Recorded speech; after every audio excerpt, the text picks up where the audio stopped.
Are there any fans of Saturday Night Live in the band? Not really. No. Okay. No. Sorry, every right. It was Saturday night at first, but we thought it needed the like parentheses. That's a fancy word. You're welcome. The expensive ones we're using. Yes. Yeah, but because that Saturday night in the song, it was like improvised in a demo version on the chorus melody. I just like when I start finding melodies to the songs, I just sing the first words that come to my mind. This time it was Saturday night because it, every other pop song ends with tonight or night. It's a perfect ending song. Although it's not in the end in this song. Yes, it is. It's in the Pretty end. much, yes. It's in the end as well. It is. Yes. It's in many places. It's in many places. But but I always thought it's going to be just the demo lyrics. But then I presented the demo to the other guys, and they were like, that works pretty well. Why don't we keep that Saturday night there? And I was like, that's cringe as... But then we kind of rolled with it, and then the chorus got the words like baby and fire. Yeah. Because I thought if we're going to go this route, then it is go like, full send. Yeah, let's go full like cringe or whatever. So there, after that, there was like baby and fire and Yeah. stuff. No, because I remember hearing this one for the first time, and this was like perhaps the only song that immediately wasn't like, oh my God, this is such a good song. At first I was like, kind of like, what? Yeah. And then I noticed as I was contacted to come do this, I thought, okay, well, I need to listen through the EP.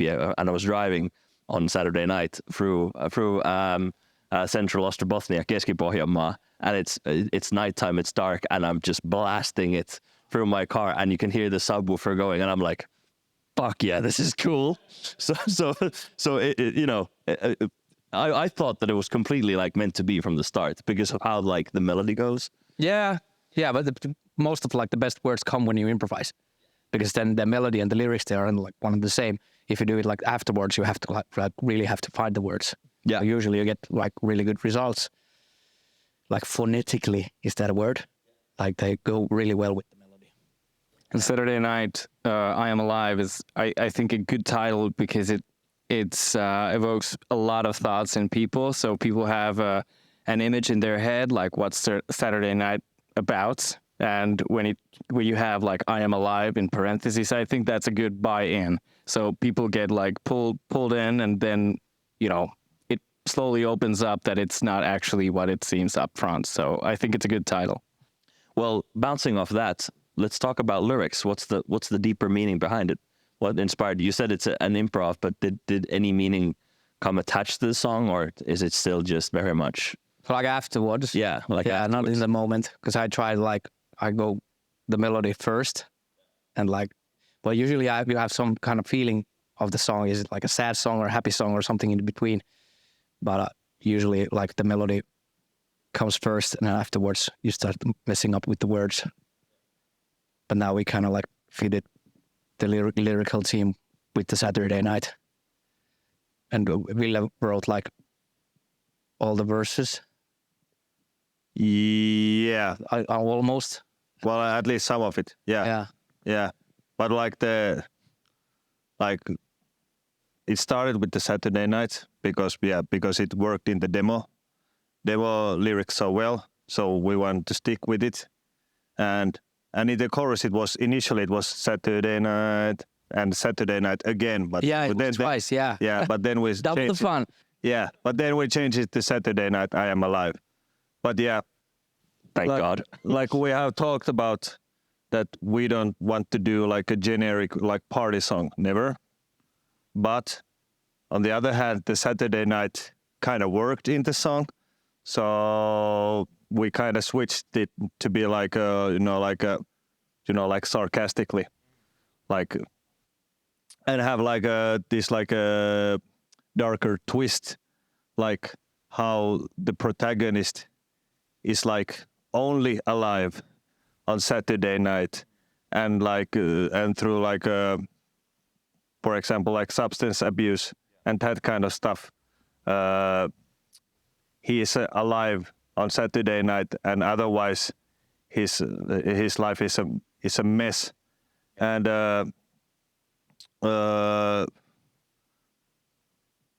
can't think of something else about it. We break the fourth wall in the second chorus.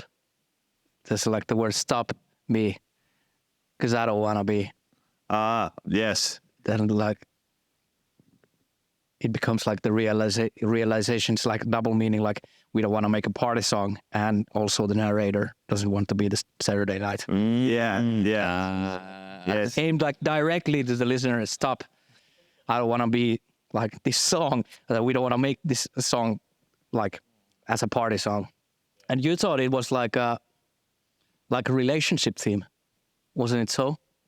Like I don't want to be a Saturday night to the other. Yeah, exactly. Because that reminded me of the Stevie Wonder song "Weekend Lover." Because I don't want to be a weekend lover, and I first initially because I didn't participate in the lyric writing process, and I just got like snippets of the demo every now and then, which at the time I thought was a fucking mess.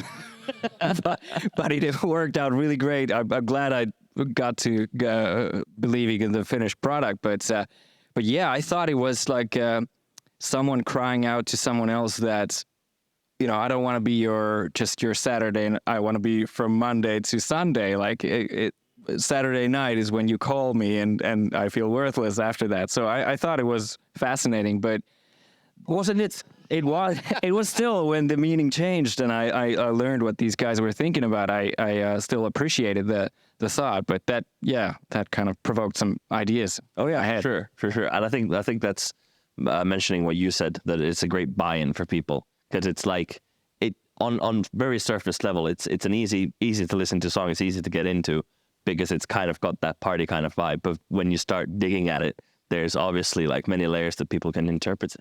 And the middle section, where there is not any lyrics, it's just na na na na na na na na na na na. That's like the part of the evening that you can't speak anymore. Yeah, They're so wasted, and that's why the gang vocals they're like out of tune and stuff. They're like really messy. They're not like anything but tight. They're like the gang shout. No, no, no, no. It sounds like horrible. It's like that 2:30 moment. Yeah, in the nights. When you're Saturday night, I am alive. Yeah, Alive. Yeah. Well, technically, I am alive still. yeah. And after that, you still have one chorus that is like higher pitch, like modulated, Yeah, a little faster bit tempo. faster, and then still one more chorus to go. Yeah. After you can speak. Yeah, of course, the na na na na na bit. Yeah. It's great live. Yeah. Anyone can sing it. Yeah. That was like the Even if they are in the 2:30 state, they can still sing along. So we are a very inclusive band. yeah. Great thinking there. Yeah. So speaking of, you weren't then that much involved in the lyric writing process. When did this song come about then? It's a very, very old demo that Casper made. I don't even remember when, but like years ago. Like I think like the first demos, like that Casper made, was like from 21. I think it was way older because I remember listening that. Well, 21 was the oldest that I could find. Yeah, at least. but I remember like I was walking in Kupittaa Park, Kupittaa Puisto, and I remember that I lived in a totally different apartment. And when I lived in that apartment, it was like 2019 or something. I moved away from there. Yeah, like the really first raw demo. And from that was like much lower tempo. And the only thing that got like salvaged was like the chord progression and like the synth melody in the chorus. We basically made everything else fresh. Like then we raised the tempo, like 10 BPM at least.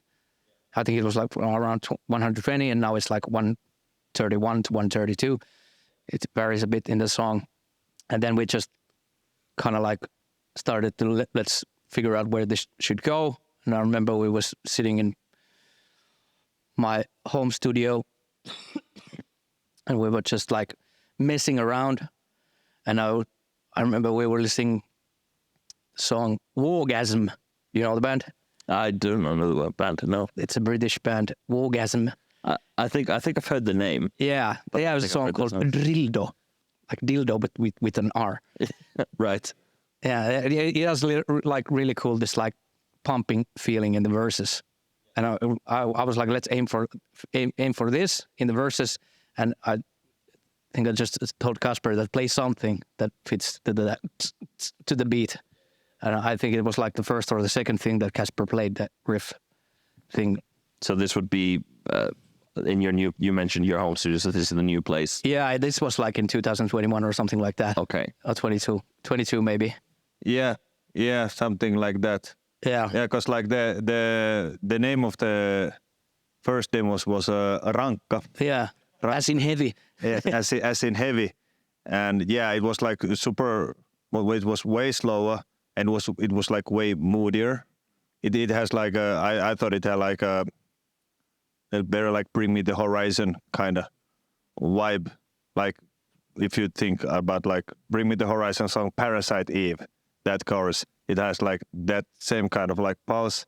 Yeah, but it never like we tried to go that route, and we did like demo lyrics and stuff, and like we messed around with it, but it never like really took off.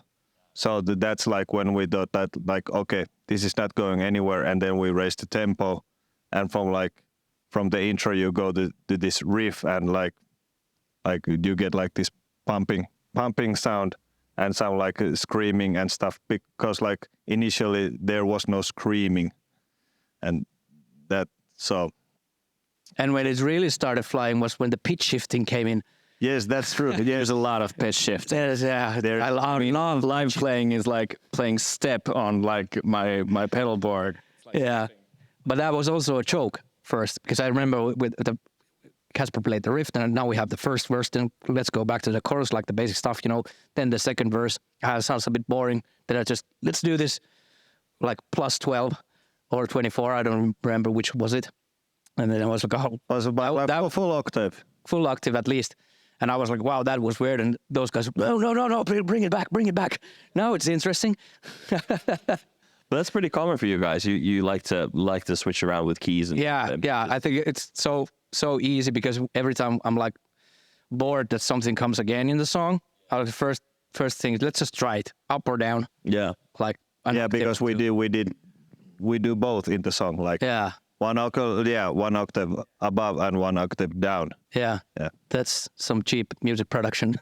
That is very easy, but usually it works. Yeah. It kind of works. Yeah. And sometimes like in some synth parts I do that like in the beginning is like in the bass, like in the root, and then you go halfway up and then back down, just pitch shifters. Not doing, because you could do it like with MIDI, but just sometimes the pitch shifting actually does something crazy that the sound is like, becomes more interesting. Takes like something characteristic. Yeah, or you could like play guitar with like higher. Yeah. Sometimes the pitch shifter does like that. It's does much more good. It's like more unique in a way. Yeah. Yeah. So how's that playing then live? You mentioned this as tap dancing for you. Is it the same for you? Are you tap dancing all along, or are you actually? No, not in that one, because like I don't play the riff that much. I do like other stuff. Like the bass things. You love with the drums. Yeah, just the bass things, and I play with the drums and stuff. But no, I don't need to do that pitch shifting mayhem. And I'm assuming you don't do a whole lot of pitch. No, I don't. Oh wow, really? But it's the only song with a lot of cowbell. Yeah, of course. If you have Baby, Fire, and Saturday Night, You got to have a cowbell. I mean, I think it's a rule. I think. I think it's a law. Yeah. And I think it's like a high point in the show when Petteri gets to stand up and play the cowbell. Like, and he's shaking his hips and everything. I mean, he's the full package. Of course. Yeah. Oh yeah. I don't think I've actually seen you play live after the release of the EP. I think I've seen. You should. Yeah, you should. Well, invite me. I'm sure. I think when was the last time I saw you guys? I think one or two, maybe Fishes and Enemy was out the last time I've seen it, but I don't think I've. The Saturday Night was released just before Christmas. Yeah, I don't think I've seen you live after. Yeah. Yeah, that was the. Well, it wasn't an accident, but very fortunate timing when we released the song just before the Spotify editors were like started their holidays, but no other like no big bands released music, so we got to some like Spotify playlists, and then the editors were on holiday, so the song was on the playlists For weeks. for like several weeks instead of 1 week, because all new metal playlist changes every week now. 60% of time works every time. Yes, yes. Right. So we were already talking about some parts of the song. Any favorite parts of the song? Let's go to that. For me, it's the first post chorus, like the The part after the first chorus. the part after the first chorus, when I play with Petteri this like drum, like a double bass pattern, and I get to do like little little tricks, little bass tricks, and after that I like with Maron do the riff, and then there's some shouting, and I really like the energy in that part. Yeah, that's definitely my favorite. Going along, Petteri? Yeah, I was about to say exact same part, because drums and bass, how they lock up in that part, it has the most taste in my mind in that song. Magic. Rhythm section magic. Yeah, exactly. That. Get a rule. Oh my God. That's the spot. Yeah. Well, for me, the favorite part is, well, I'm not speaking from a songwriter perspective since I didn't partake in that process, but I did record some harmonies for the chorus, and so I think for me after the what do you call the bridge? Middle section. The na na na part. So after that ends, it's usually a really fun part of the song performing live. When you get to the end of that middle section, and then it kicks up 2 steps, the pitch shifting part, and the last chorus when it goes really high. I think that's a really nice high energy moment in the live show, and I love playing and singing that too. And Matti's vocals work perfectly in this, like this middle genre between genres of kind of party music, but also really, really metal. And so when he hits those high notes, it's the sweet spot. Yeah. It needs the harmonies. Harmonies. I have 2. Like the end and the beginning. And the beginning was I tried to mess up with Ville with the intro. Of course. Because that song started with the chorus chord progression first, and then the second version was straight to the verse. And I was like, I'm just gonna fuck up these dudes and just gonna put only the vocals, Carry On Wayward Son type of intro. And I was sure that everybody's gonna hate it. But Ville was first. Oh, this is kind of fresh. It's a good intro. It kind of works. So let's go. But yeah, I've always, of course, loved Carry On Wayward Son. That's a perfect intro. Who doesn't? So that's our Kansas moment. But also, I really think my absolute favorite part is the end, because it's like that, basic heavy hitting and that screaming vocals and everything. It's just there's like 700 guitar tracks on top of each other and all the synth parts, and there are six different screaming vocals there. And I was like, yeah, this is heavy metal. So you go from Wayward Son to party music to heavy. Yeah. Which honestly is a pretty good description. Yeah. Yeah. That's like that. It's a mess. It's a good mess. It's a beautiful mess. for me, like I tried to kind of put out my favorite parts as well, just because I like to hear my own voice. So, I tried to not write chorus for everything because throughout the EP, I think the choruses are massive. They're really good choruses. But this specifically, Saturday Night's chorus is really big. And then mentioning that trip through Central Ostrobothnia, that part where it's just like the synth and and it's, oh my God, there's I suddenly realized what I've missed out in my youth years for not like driving around in a car listening to music obnoxiously loud. It's not too late. You can still catch up. I actually remember about the ending because the ending has the double kick drums. And yeah, I remember there wasn't like that EDM beat in the background, and I think it was Ville. We need something. Yeah, me too. To the background, so it has like double kick drums and the beat and the synths and the screaming. It's like let's just put everything there. Yeah. I mean, hey, it needs to end on a high note, right? So just put everything in there so something's going to be the high notes. All right. Is there anything else you want to add to Saturday Night? I have my notes. I think I already said everything. Yeah. Catchy shit. Well, I know where I was when this was released, but let's talk about you guys. Where was this conceived? Who conceived it? When and where? This isn't that old as the Saturday Night demo was. This was like pretty fast process for us because the demo wasn't that old when it finally got done. But it was pretty much very close, full all parts in the demo that Casper made. It had like the vocal melodies, a lot of it played with the piano. The middle section was something different, and the chorus melody. When now it has the hook, the like no no no no. I remember the four notes, the din din din din. They were like in a different part in the chorus. I think they were at the end, and they only came like once.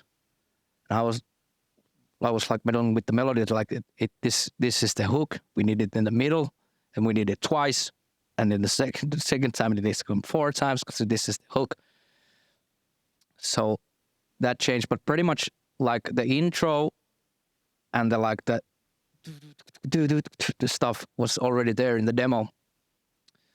And then the middle section, I think it was something like heavy, like breakdown type of thing in the beginning, like really slow, because there was the like. The bass thing, because I grabbed it there and I was like, let's make this like more EDM stuff, and then I just messed up like some MIDI shit and did some like drum beat that stuff there. So that was basically the middle section. But the other parts, I think the chorus was pretty much the same, and the intro was pretty much the same as it now in the first demo. But yeah, and the title came from a video I saw on the internet. Can you believe I saw a video? Yes. Where there was like a fish swimming upstream, and the fish was dead. Yeah, it wasn't alive, so it was dead. There was a lot of debate on the title of the song because even the dead fish can swim upstream. It's pretty much a enormous lyrical suicide. but we were thinking like, because I think we were throwing around like different versions. Can it be just the dead fish, or can it be just fish or something? I can't remember all the versions we had. But then I remember coming in really late into the game and saying that I think even the dead fish can swim upstream. It's got to be all or nothing. So it's got to be the really long title when everybody is like, "What the hell is the name of that song?" And I wanted that because it really caught my attention when they first pitched it. Like, even the dead fish can swim upstream. I was like, that's a weird ass title, and I love it. And it's too long and it's too weird, and that's why it works. So I'm really glad we stuck to that name. Yeah. Yeah, and if it was just only dead fish, then it wouldn't like convey the meaning. Exactly. Exactly. That would just Because it's not about just dead fishes. Like What? or is it? But like it did it the long title, but there was a lot of debate about the song title.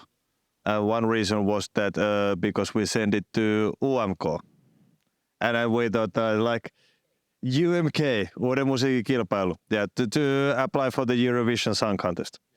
Yeah, and well, obviously we didn't make it, but Our green-shirt fellow won that year. what? He did okay too, Käärijä. Yeah. Käärijä did fine. He was a okay I candidate. mean, it didn't win. I'm just saying. That Yeah, maybe you guys could have done better. but like I think everybody thought that it's not a good decision to send a song to Eurovision that has dead fish in the song title. So like I remember that was like a big part of the debate, that if we're going to send this to apply with this song, it can't have the dead fish. In the song title, it needs to be something else. I remember I disagreed. Well, it could be that you disagreed, but I really thought that. I remember I was alone. But we didn't make it, and it's a perfect title for the song, obviously. But it wasn't just perfect title to apply for Eurovision. So it was an artistic choice, not a commercial one. So to settle the debate, when you're deciding on set lists, when you're at your band rehearsal space, rehearsing music for the shows or whatever, how often do you refer to it as "Let's play Dead Fish," or how often do you say the entire title? It's always dead fish. Yeah, or actually just fish or fisu. Yeah, fish. Okay. That's like fish was the dead fish. Yeah, not ever longer than that. I needed to get that confession out of you. Fair We enough. need to save time. We're really efficient. Yeah. We can't say the full title. Yeah, I understand. It is the modern world. Speaking of then the title, let's go to the lyrics. So quite a WTF moment for the title. Yeah, but when you think of it, I think it's like when I saw the video on the internet, I like my immediate thoughts was like, wow, that's like a perfect metaphor for just like breathing and living your life like you're alive but you're not living type of thing, because the fish is like kind of moving but probably not enjoying. So that was like a immediate thought for me for like lyrical team. And at the time we were like coming out of Corona, then the war in Ukraine just started. Then I fell off with my bike. I broke both my elbows. So I kind of had like that thought process of the like how does one want to live his life, or her, or something else. Maybe some self-healing and pushing through hardship as well in there. Yeah. So basically that's like the main theme in that song. Just to like try to make sure that you're actually living, not just like breathing and going forward and swimming upstream, because even the dead fish can do that. You don't want to be a dead fish. And then there's the starting lyric. No, it starts with the chorus, but the first verse is like 8,765 times. Does anybody remember where that number comes from? It was how many minutes there are in a year. Hours. Hours in a year. Sorry. Yeah. And that's an average. Average. Yeah, because it's like 65, and we have 365 days. If you multiply that with 24 hours, you're expecting an even number. Okay. Yeah. So, sure. but when you have the leap year in between, so in our basic year you have 8,760. When you have the leap year. Okay, I see. I see. Yes. Please elaborate more. Yes. Would you like to know more? Yeah. But so like, because I always like, especially the screaming vocals, they're like a rhythm instrument. They have to hit, for me at least. I don't listen to Deftones. Because every time someone plays Deftones, those lyrics doesn't like, they float too much in the music. Yeah, I like it. Of course, it's just my opinion. So in that verse, like I feel like I achieved like that. It locks into that groove perfectly with the lyrics and with the drum beat.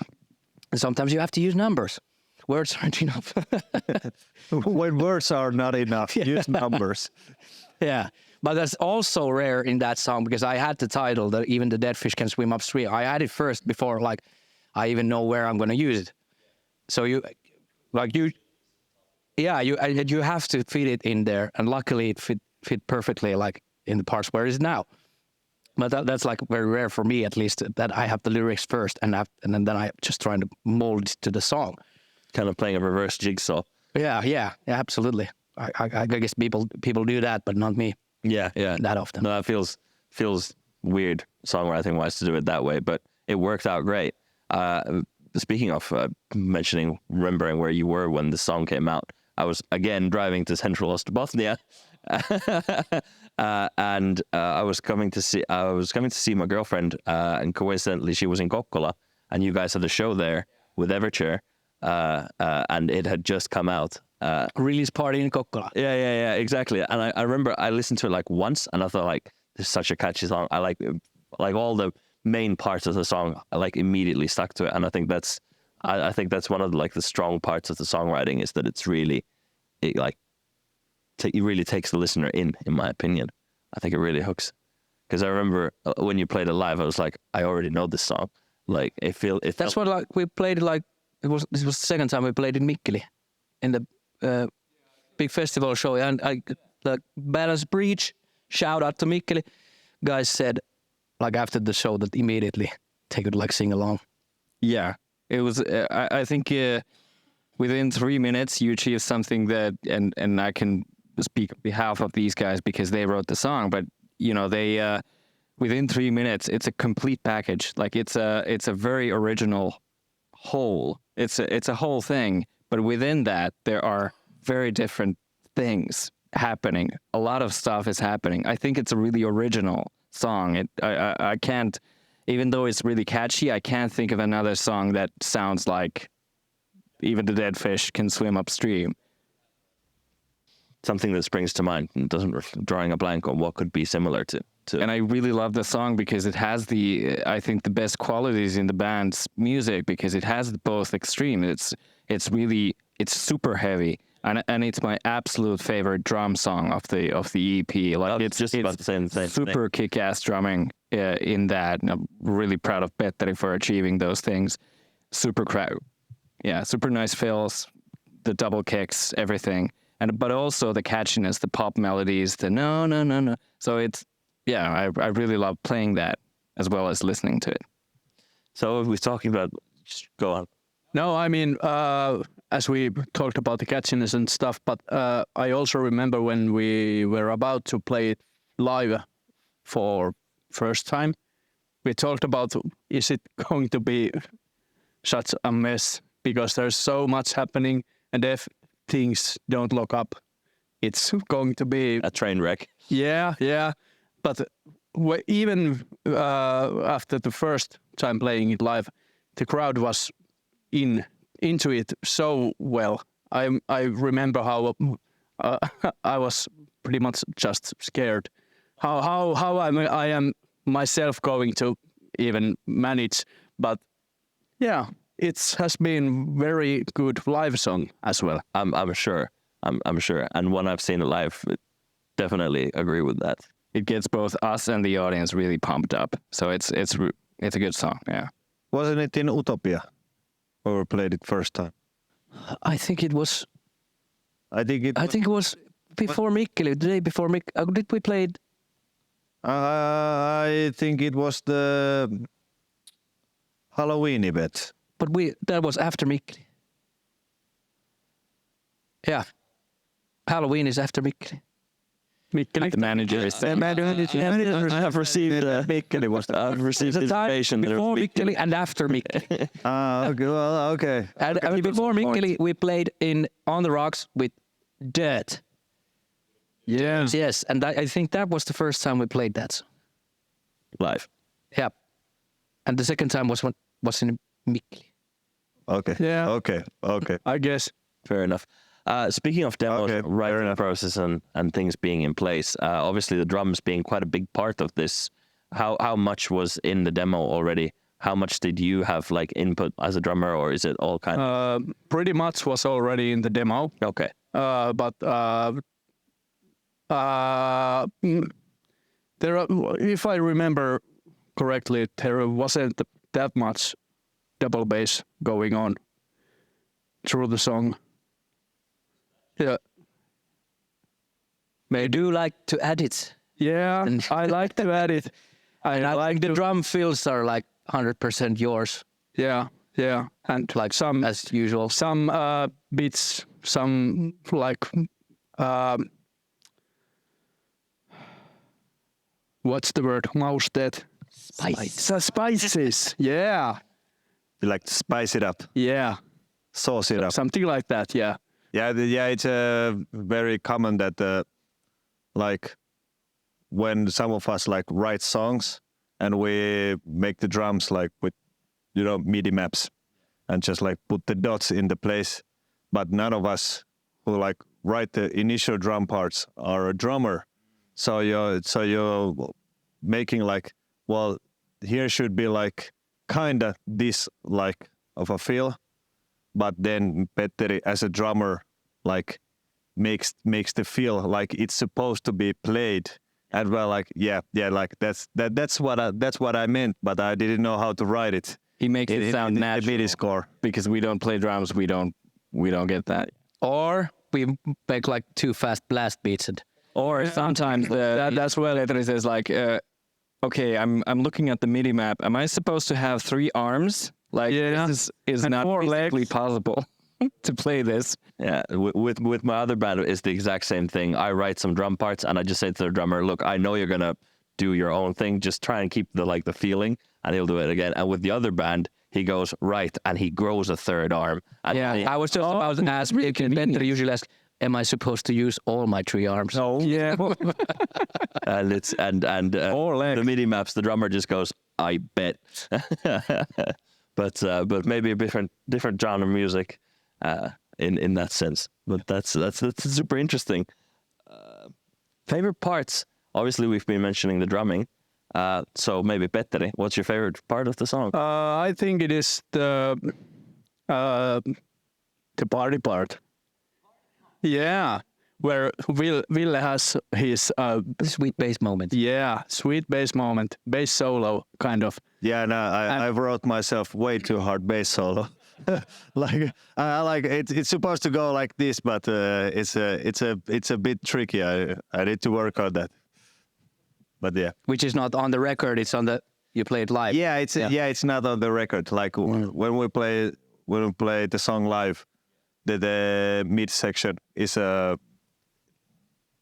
much longer, and there is like space for bass solo. And yeah, I wrote myself way too hard bass solo, but I don't get trust with bass solos. yeah, but That's a great place. That's a great place for a bass solo. Did you do that in Kokkola? I don't remember. Nope. Yeah, because I don't remember. That was a later addition. Yeah. It wasn't invented yet. It was just forming.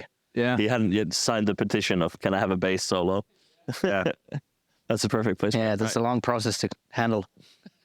Well, yeah, it's a long process to apply for a bass solo, and Yeah. Next one in 10 years. get accepted, and Yeah. But it's worth it. Like Okay. I'll need to contact the authorities. yes, you should definitely apply for a bass solo. Okay. I'll think about that. All right, Maron, what's your favorite part of the song? My favorite part is definitely after the intro, the slow part, or not the slow part, but the quiet part, and you get like these fills, and there's just a tiny gap, and then there's the first verse starting with the super fast riffing and also the drum playing and Matti's like growling vocals. I think that's just it still like puts the hair up on my arm because it's so fast and it's so surprising kind of. I think it really works well, and that's kind of the favorite moment in that song. Yeah. Also live, it's fun to play. Matti, do you have a favorite part? I think the title part every time in the song. The title is said, yeah, and it has also the heavy stuff always going on the background. So, yeah, I have to say that. Yeah, and also I always say too. Apparently, honorable mention when playing live, when the like that no gang vocals come in, because then I can take a short break. Yeah. Singing. Yeah. Just fill in the lungs. Yeah. And run to the crowd. Yeah. What's your favorite part? Did you always? Yeah, I told already. Yeah. Sorry. Ville. For me, it has to be the second chorus, and like how it builds up to the second and last chorus, because the song has only 2 choruses.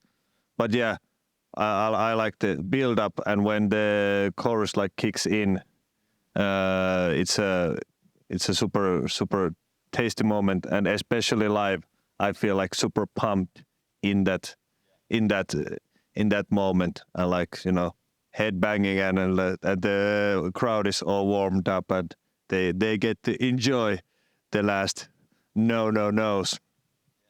So yeah, I like that. I like that very much. Yeah.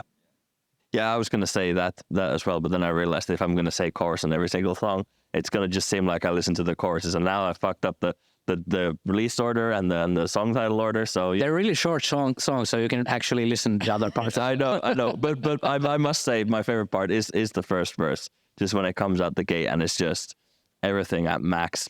It's the numbers. 8,765. Yeah, yeah. Wonder if those could work as the tab. Yeah, they could. Absolutely. Yeah. Right. Any other things you want to add to Even the Dead Fishes Swim Upstream? I could mention, like I mentioned about the lyrics stuff, that I had my both elbows broken when we recorded the vocals. I just watched some old videos of that. I was wasted from the painkillers. Like my eyes were like, I had such heavy medication, which I didn't realize back then. When I watched the video, I was like, woo, that dude is on drugs. He's sauced up. Yeah. Enjoying, yeah. But I had my cast even back then. I remember I was in the vocal booth with thing in my arm. Yeah, good times. Do you like type out or write out your lyrics? Because if your both elbows are broken, how do you? My left arm worked like a bit. I could use the remote and the keyboard a bit, and it was pretty like in a month or so, I could use the computer and actually finish the song, like around in September. Yeah, I fell down in August. Yeah, that was a mention of the recordings. Or do I put Ville on the spot and ask how was the super fast part on the bass was recorded? Oh yeah, because The 16 notes. Yeah, because before the first chorus, there's like this very fast picked bass and yeah, and I'm not a pick player, and I couldn't get it tight enough, so Kasper recorded that bass part, and I played the notes, but So you did it together. we did it together. But Kasper played the picking, the right hand on that one part of the song. So double effort there. It was double effort. Yes, yeah, Maybe that's what's good, because it's double the effort, double the goodness. yeah, yes. It's a strength, not a That's where the groove comes. yes, yes, Yeah, 2 people have to agree on the groove to make it that much more. yeah. Ouch, on the spot like that. Yeah, Good response. Just you guys, you handle bass players just sitting there and, Yeah, bass player was just sitting and watching the guitar. But we need to roast. Play bass. Fair enough. Might be deserved. Yeah, but it was that time. I can play it now. It's fine. But it was a tight schedule. It was too sudden when we recorded it, so I couldn't do it. But now I can do it. Another other thing, when I recorded the drums, then Matti told me after that we raised the tempo about 8 BPM or something, and I was just like, okay. Is it that much? Yeah, I think it was because I asked you if the energy has somehow raised. Yeah. Yes. Yeah. Yes. Also the tempo, by the way. Yeah, yeah, yeah. Yeah, that might be due to the tempo. Yeah. Yeah. But I was on drugs. Yeah, Yeah. yeah. Some heavy drugs. Yeah. The medical kind, not the other kind. Yeah. The legal kind. Legal kind. Moving on to the back part, the other half of the B side of the EP. Let's talk a bit about the actual creating, not the creative process, but the creating process. So, where do you record drums? Is it more MIDI? Where do you do you record one song like from drums to vocals, and then that's kind of done, or do you do drums in one big chunk, and then guitars, or No, pretty much one song from start to finish. Yeah. Not pretty much, but exactly. Yeah. We make one song at a time. Yes. is there a reason why you do this? Have you found it works, or? It's easier that way, and I think it's kind of hard to concentrate on so many things at once. I think we need to sort of put all our energy on one song. I think otherwise it would be pretty chaotic. I think we have some, like, on the back of our minds, some demos, and we have ideas, and everybody works on their own time as well. But you know, usually when we work together as a band, and I say usually with kind of humor because I haven't done it too many times, but still I think it's easier that way. Yeah, and it's also like, well, like we should release more music, more often music. And when we have nothing to release, we like work on a song, and we're like, okay, now we have like finished writing this song. Now let's record it and release it, instead of like writing many songs and then do like, I don't know, record bass for all of the songs. But that is just because we don't have all the songs ready, like written. But so it's like like a bit too like reactive process, that we need a song, so let's do this now and get it out.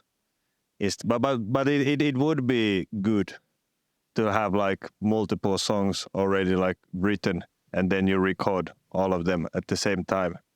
So it would be better to have more songs written and then to focus recording on one by one. Is that kind of what you would like to move towards, or is it just given the current climate on how to release music, it's just better to do writing to releasing? Well, at least it's something that we should try out, like how it works for us. But in the future, we are planning to have like multiple songs like ready, like from start to finish, and then we can like schedule our releases like better when we can do like a plan that we have like these 4 songs now ready, how we're going to make the release plan for all of them, so it like creates a continuum. So that is something that we will definitely do in the future. But I don't know, we'll see if we try to like record many songs at the same time. But something to think about. Yeah, sure. Yeah, and on the technical side, like we talked before, we do the like drum midis on the computer. Then Petteri plays them at home with electric drums, so they're like actually played. So you get the feeling of it. That's not like all quantized and shit. And then we like everything is homemade. We record through Apollo universal audio interface. So there's no like issue with like, say if you be recording acoustic drums, then Yeah, in the real studio, so it wouldn't make I haven't sense been in to- the real studio for a while. Yeah, no, not for a while. But it wouldn't make sense to just go there with my drums and record one song yeah, exactly. and go away. Yeah, because that's kind of what I was Yeah. thinking about. But basically, yeah, we record everything at home and vocals wherever there's a place now. We have a like good place. We build a vocal booth and stuff like that. But it's like basement recordings. It has been that way like the last 4 years. Like we recorded the album that way mostly, and now the EP is all fully recorded at home, so to speak. Yeah. That's really cool. Well, moving on from the future, back in time, back to the EP and what this is about. Third song, Parasite. Where does that take you? Where does this song take you memory-wise? A few months ago. Yeah. This is a very new song in all the ways, and this is the first song that Maron was very heavily involved in the writing process, and but it was we were in a point that we wanted to release a 4-song EP, and we had 3 songs ready, and our manager / agent had already sold shows for us, like with the pitch that these are EP release shows, that the EP needs to be out by then. So we were like on a schedule to get one song, She's more pretty song. smart about these things. Yes, yes. So we were on a schedule that we need one more song. So we have the EP ready. And We had one demo going on, but it was the drum. I got to say the drums were pretty Lorna Shore. yeah. We had Too much Lorna Shore. Yeah. one demo that was like pretty ready. But we were halfway there with the song, but it had like a super fast like double bass in the song that was like, well, it was a bit too much. Yeah. Petteri, but not with me only. I heard that. well, yeah, it was tough to play. It was tough to play, but the song really didn't work without that like super fast the double bass. So It really tied the song together. it really tied the song together, and so we were like, okay, let's do something else, and then we started from scratch. But we were like, we want to do a mosh pit song, a song that can be like moshed and headbanged all the way through, because we have had like in our previous songs we have like parts that people can start the mosh pit, but then the mood shifts suddenly in the song and they stop, and it's like a little bit like back and forth. But now we want to make a song that the pit doesn't stop. Yeah, full ass the pit in this one. So that was the idea, that was the vision that we went into the song. And to honor Petteri's drumming skills, we made like 2 fast blast beats on that one from the beginning. Like really long blast beat with too much tempo. Yeah. But there's a bit of it. Yeah, there's a small part of it. Yeah. But it didn't ruin the song if when we changed the drum arrangements in this one. Yeah, I was about to say it could be a lot. Like if because I'm thinking it probably would have going to be in the verse, just blasting through that could have been quite oof. But I think it works great like that. Yeah. It turned out great, and it really has the intensity all the way through, even though it doesn't have that much blast beat in it. No, it has actually more powerful kind of feel now, in my opinion. Tunka. Yeah. Yeah. Maybe. I disagree with that notion, but yeah, it works. It works. And when we started making the song, it was like the first idea was like Matti wanted to make a song similar to the structure of what was the song? Body Bag by I Prevail. I Prevail. Body Bag. Wasn't it Body Bag? Yeah. Yeah. Like you have like riff, and then you have like a break for vocals, and the riff comes back, and break for vocals, and that kind of like Matti was like, let's do it like this, and we're like, sure, let's do it like that. And that's like how the initial form of the song came to be.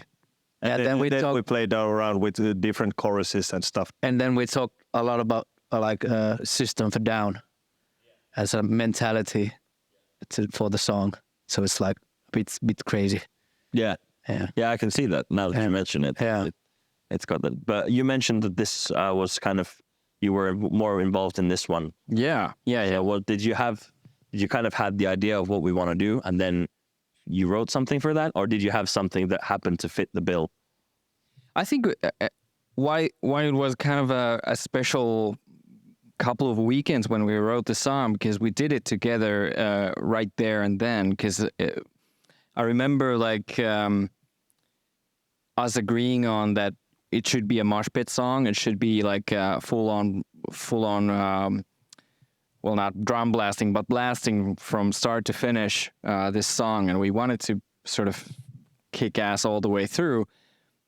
But how to go about it, we weren't quite there yet. But when it came to the riffs, I remember like offering something, and then we said, or Matti and Ville was thinking like, okay, that part is good, this thing is good, but we want to switch the boxes or something. So it was a very, I think, cooperative effort to get those riffs. But I still like was really proud that they were kind of coming from my hands. So it was a really special thing for me to be able to participate in that process.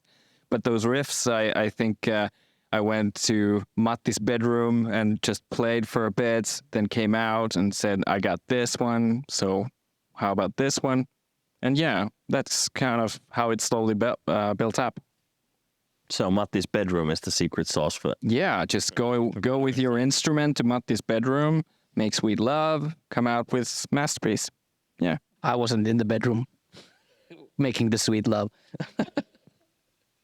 I just heard the noises of sweet love making. I was only blasting Matti's sofa. Yeah. That's true. Love making everywhere. But it was a mutual effort, and I think that made it special. Yeah. So this EP then, by the sound of things, has quite a lot of, there's quite a lot of like collaborative songwriting. There's not that much then someone has like a clear vision from start to finish. No, I don't think there has been like, on any of the songs is like 100% someone. Like Casper has had very like finished demos, but they have like evolved in the way pretty much nevertheless. And this was like from the scratch, this song, Parasite. There wasn't like any demo at all, so it was made out of thin air. And it was, I think it was also important for us to see that we can actually do that. I mean, we don't have to have like everything written from start to finish to be pretty able fast. Yeah, it happened pretty fast and pretty organically. I mean, obviously when it's for people doing one single thing, you're gonna butt your heads together about a bunch of stuff. But I think that was relatively painless to go through that. And I think on some level it'd be weird if you wouldn't. Exactly. Everybody loves the thing they're doing. So obviously you have a lot of passion in the room. So that's what happens. Yeah. Yeah, fair enough.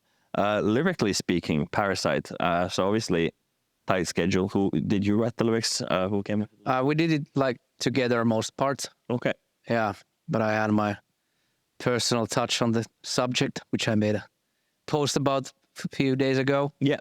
Saw that. Yeah, so I didn't tell these guys when we wrote the lyrics that I feel really personally about the subject. Yeah, I was actually kind of surprised that you felt so strong about the lyrics because you didn't like, when we wrote them, you did it like. Yeah, I was too afraid to tell it then. And I'm trying to open up. You're doing a good job, buddy. Thank you. But yeah, it's like I said in the post that have felt like sense of not belonging. Like a long time, I was all like this geeky kid. I would have liked just play my computers and do my stuff and just like be a nerd. Well, that wasn't cool back in the 90s, so I had to find like other ways to fit in, and those weren't as like healthy stuff. I was becoming like this class clown, and after that, you try to like when you're younger, you try to fit into like smoking some cigarettes and doing alcohol way too young and stuff like that. So afterwards, I have like thought of this, and it mostly was because I wasn't like brave enough. I couldn't feel like I could be myself and be accepted in the like the social circles of my life. So in that way, I really really felt the lyrical theme. And then in the second verse, I put like some of the darkest moments of that, like commenting when I was a young adult, and I was feeling really bad like for my life since then. But everything has become much better afterwards.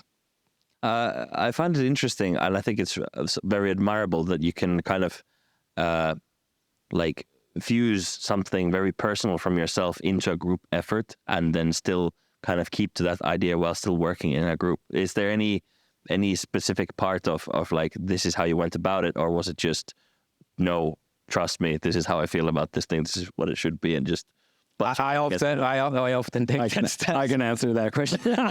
It not just only lyrics, but like a lot of stuff. I have strong feelings. like the main riff. They were playing like the boxes 4 and 3 on the fretboard, and it needs to be 6 and 4. it makes the whole riff makes like a whole world of difference, and we don't hear anything because it needs to be different. I like the term. Yeah, we can. Yeah, I like the term of I don't need to die on this hill, or I need to die on this hill. Yeah, so I'm not on every subject. Like I often said you can have this one. I don't mind. Pick your battles. But there are things that if I really, really feel strongly about, I just have to, well, I think it's fair to say it aloud if I feel it like really strongly about something. But in the lyrics, I kind of felt like it organically went to the right direction. I don't feel like in the lyrics we had that many like, I need to die on this hill moments. So it kind of went that way. And they accepted the second verse. absolutely. It was a good verse. Yeah. We started like picking themes together and started sort of brainstorming what this could be about, and I think we agreed on sort of this dualism between are you being the agent or are you being driven by something, which is kind of like somewhat related to the lyrical theme of the Dead Fish song, like what drives you and what are you in control. And I think that was a really fascinating thing. And obviously in heavy metal, you kind of turned the knob up a bit. Like you kind of want to make it provocative and really thought-provoking. And I think parasites are fucking gross. I think like when you're watching a nature documentary and you see like a dead bug being controlled by some parasite and it moves, it creeps the fuck out of me. And there's a 200-meter tapeworm living inside of exactly. So that's just like I'm grossed out right now. So I think that's a really powerful metaphor for the human condition, where you're not sure if it's you or something within you, like that's not your identity that's controlling your actions. And I thought it was a fascinating theme for a song, and obviously it became really personal for Matti, and I think it made the song deeper and more powerful. Yeah, because I think when you really like are vibing the lyrics and you're kind of attached to them like emotionally, you can hear it in a performance.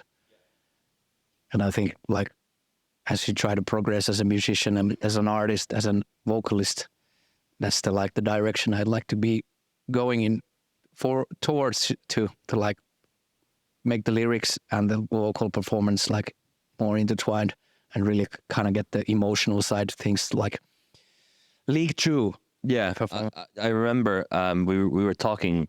I think this was a couple of Christmases ago at the Christmas party. You mentioned that if the vocalist doesn't feel okay with the lyrics, if the lyrics don't fit the vocalist's mouth, then you can't sing the song and you can't perform it. And then Well, you can, but it ain't sing. yeah, well, obviously on technical level you. Yeah. But you know, if we're thinking of music as being emotion conveyed through a song, then obviously that makes a ton of sense. Then Yeah, of course there are like, you can act. Some people can act really well, but like for me it needs to be like genuine. yeah, and I think that's a lot about your music as a band as well. Is that it's very much you guys. Yeah, and I think a lot of bands like, you think like really cringy lyrics like Korn back in the day. No one else could sing those lyrics than Jonathan Davis. He fucking sells it like 150%. And if I would sing those lyrics, they would be cringe as fuck. But that comes from his heart. If you read the lyrics, they're like, oh my God, who wrote this? But when he delivers it, he really delivers it because that's like real thing that coming out of him. Yeah. And I think that's a big part of this particular song is you mentioned that it's kind of like a mosh song, but I find it interesting because for me it feels like the intensity of dead fishes, and then the sense of doom from Enemy. So especially on like the chorus, when it goes from the fast verse to the chorus, there's like a sense of doom coming along. So it's got a lot of emotion, even if it's meant to be that kind of a just headbang your ass off kind of song. Was it intentional to put it between those two? Did you think about the sense of emotion? Yes, absolutely, because we know what song we are missing. Yeah. Like we have these two songs, like even the Dead Fish and Saturday Night, which kind of like fit. You can see them together, but the Enemy was like from a different world a bit. So we needed a song from between. Yeah. So then that kind of meant that the EP could only be in the order that it is. Almost. Yes. Yeah. It wasn't a long discussion. You know, it was Matti had this like idea for the chorus, like singing wise, and it had this like really growly, powerful thing, like really shouty. But I think it was a combination of that original idea and a new riff that I came up with, or some chord progression we worked on together, and it kind of mashed in together pretty well. So Matti fit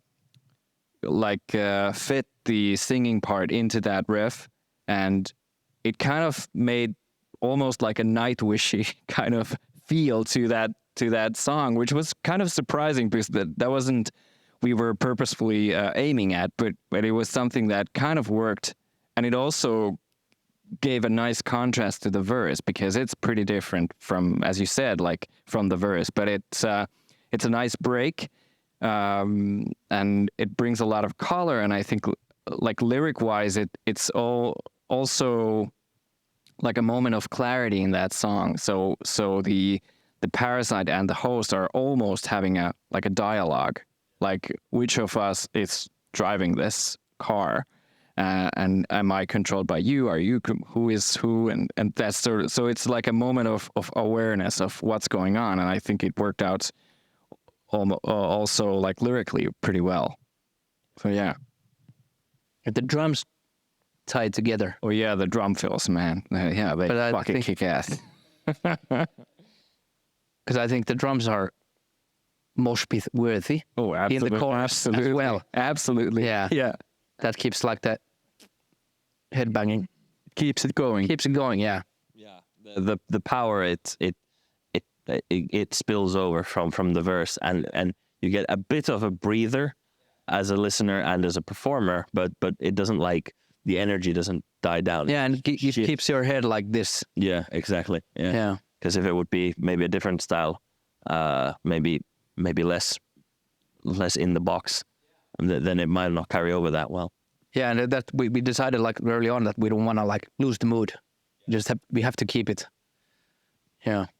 One more thing about the mosh pit part, because we have been playing it for a couple of shows now, and even though it's a new song, and I was kind of insecure because my background from recent years is absolutely not heavy metal. So my musical taste and what I've been doing has been really far from heavy metal, even though that's the music of my heart of my teenage years, absolutely.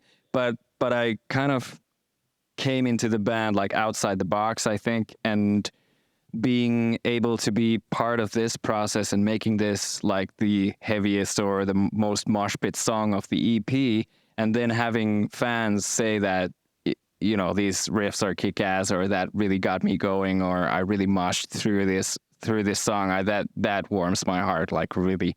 And I think that's like the stamp of approval from the fans that, yeah, this fits Awake Again. For sure. Favorite parts? I guess, Maron, if you want to then start with your favorite part, since it was... Okay, so the first chorus, Petteri has this inhuman fill before the first chorus starts, and then there's once again this really powerful, just the tiniest gap. And when that chorus starts, I think that's kind of surprising where that chorus goes, both lyrically and also music-wise. So I think that's, well, the first chorus, that's absolutely my favorite part. There's a lot of those gaps on this EP. Yeah. They work. They work. Like at first the feel wasn't there, like, but me, Maron and Matti, we had a long debate. Should there be a gap before the? Oh, that's right. I forgot. Yeah. Because like Anyone died on any hills? I died on that hill. Yeah. And the gap stayed. Yeah, the gap stayed because Matti wanted the gap, and me and Maron thought that it flowed better to the chorus without the gap, but like it does in the second chorus, there is no gap. But Matti insisted there needs to be the gap. Like without the gap, it's like They're nothing exactly, and it's nothing. and now I include it in my favorite part. The song sucks without the gap. But in my defense, sure, the gap works. But in my defense, when we had the debate, there wasn't that crazy fast feel. I knew what was coming. Yeah. Well, maybe you saw it coming, and I did it. I have to say, I would have died on that hill too with Matti. Yeah. Yeah, I was just sitting in Matti's couch, and okay, there must be some feel, then the gap, and I was just, yes, and then I brought it from computer and sent to Matti. It's okay, it's okay. And Maron was, what the fuck was that? And I was like, can you play that? And then he showed just on the table, like, brrr, like this. I was like, oh man, where have you been keeping this? For the gap. For the gap. A gap. All right. Speaking of Mr. Gap Man, Favorite part? The gap. the Gap. No. Half a second. No. I think my favorite part is Oh yeah. because that's the exact way it was recorded. On that very same room, because I was doing the demo vocals at home in my apartment with lots of neighbors, so I can scream like full volume. So I was just kind of like getting the rhythms, like I talked earlier, like the words hitting the right spot. So I was just like improvising just like the rhythm side of the things, and then just going with the flow. And then out somewhere from the back of my mind, I was like, after the chorus, I was, and I was, wow, that sounds like really nice, just like this Donald Duck voice type of thing. That's like heavy as fuck. And that's the version it's perfect. Why tamper with it? It's the demo version, like the scream, 3 times in that song. So that's my favorite part. Very good. Yeah. All right, Ville. Favorite parts. Did the gap ruin the chorus? The gap is fine. The gap is fine. You can have. We have it on the record. You now. can have the gap, but my favorite part is after the first chorus.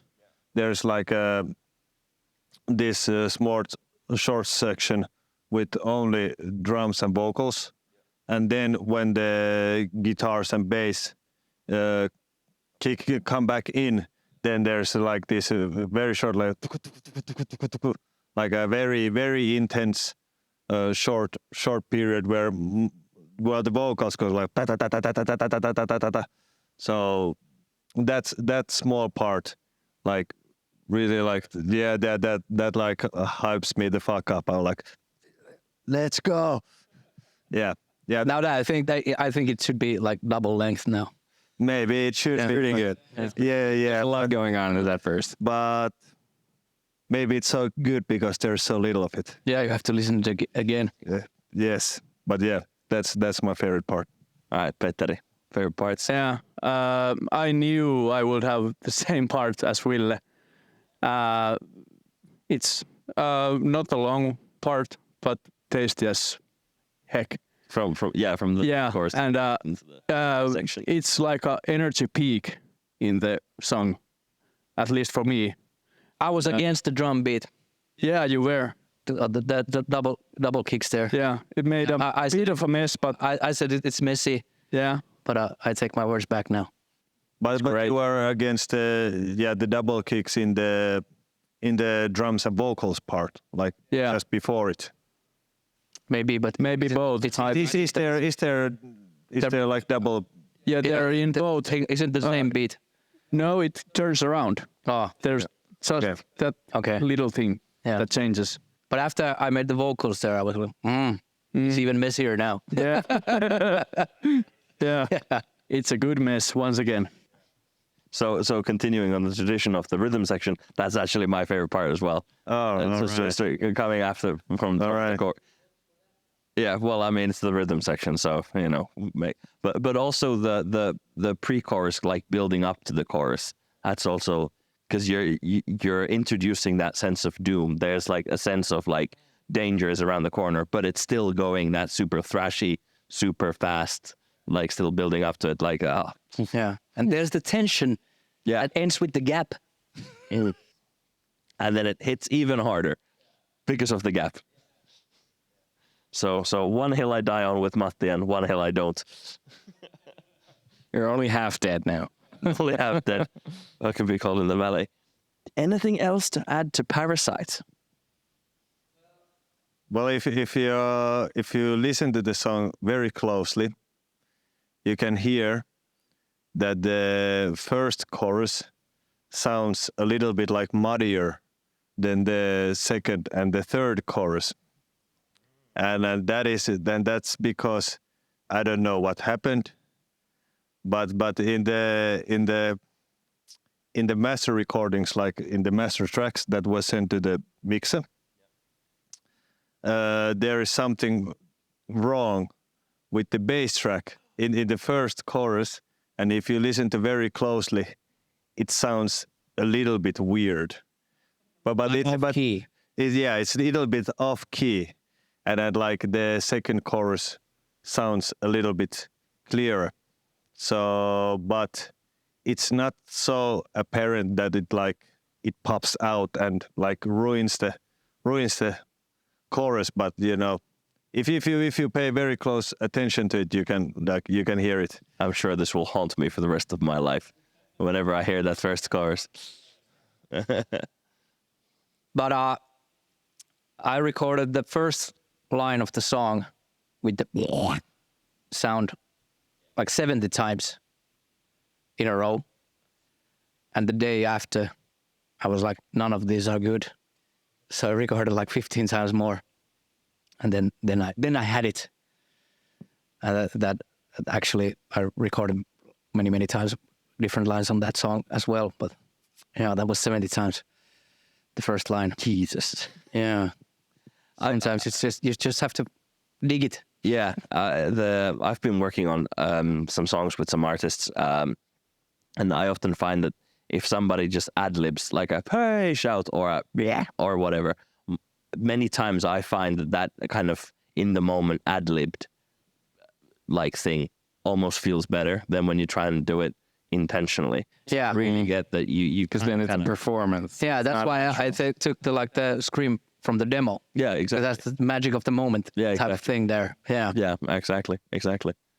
Yeah, I really dig that kind of like Yeah. details. But now, because I recorded the vocal line so much, I really love singing it live because it's so easy now. Even though it's so super fast, but I think this is like the easiest song on the set for me. Because you've rehearsed it 17 I've rehearsed it and it's like almost like 80% pure screaming for me, so I don't have to like worry about pitch or something like Yeah, that. just pulls out. Stuff. Yeah, and the clean parts are like relatively easy for me in that song. Other songs go like really high and Yeah, it's kind of around. comfortable. yeah, that's a like really comfortable song for me to sing. So I don't even have to like think that much where I breathe because there's the gaps. So I'm sure Petteri will agree on that. Super comfortable, easy song. No, it's actually quite intense. Really? No, maybe you can hear it. Maybe you can hear it. But I just watched the footage filmed on phone from On the Rocks. I think it went pretty damn well. Yeah, it Like went. from all of us. Yeah, it went. Yeah. And when we listened to the sound check, Yeah. and that Jori recorded. Yeah. Yeah. No, I don't. I would have never even dreamed about it. Sounded as good as it was. That's why you don't dream, you rehearse. Yeah, actually, yes. But I remember on the Rocks gig, I had a friend who saw us for the first time, and halfway through the gig, I think I saw his face, and I thought to myself, I don't want to look at too much because I don't want to throw myself off. But during Parasite, I saw his face expression, like shifting from just nodding his head to the stank face, like, yeah. Mission And accomplished.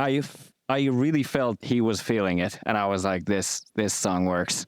It works. It works. The entire EP works. The entire EP is great. Thank you. One more thing about the song. You mentioned Nightwish on the chorus.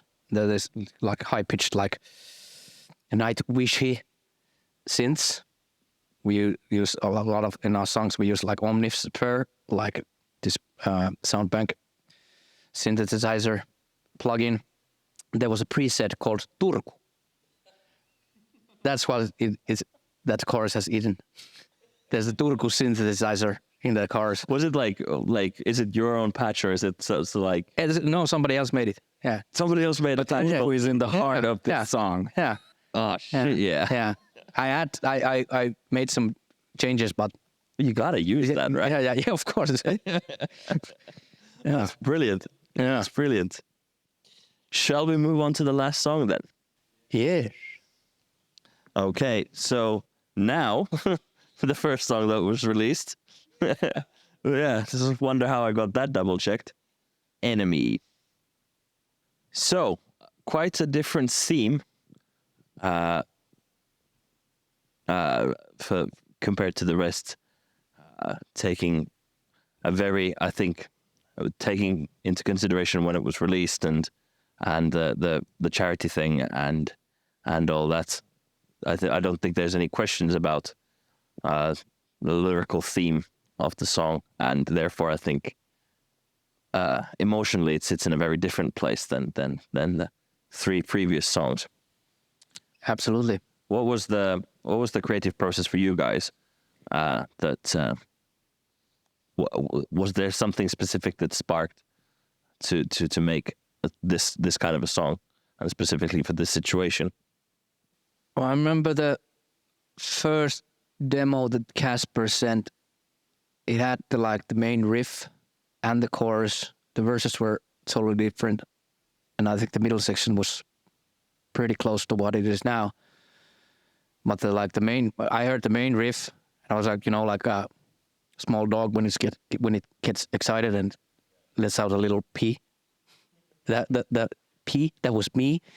A rhyme. Thank you. That was me when I heard the riff, because it's so heavy. It's assertive, it's commanding, like a heavy riff, and I'm super sucker for heavy, really good heavy, slow crushing riffs. And I immediately said to Casper that this riff made me lose a little bit of happy pee. but the chorus melody was pretty close as it's now, if I remember correctly. Casper played with piano, but the verses were totally different. I remember they had this heavy guitar on the background. I was like, they were pretty close to like older In Flames, like Only for the Weak song type of verse. And I think we demoed some vocals that, but it never really like lift off. I really had like like sentenced kind of feel from like it was to me the old verses sounded like very Finnish and like very like melancholic even in a Now they're super happy. no, they're super happy Really upbeat. but now they're groovier. Now the verses groove more, and also in the first demos like the verses like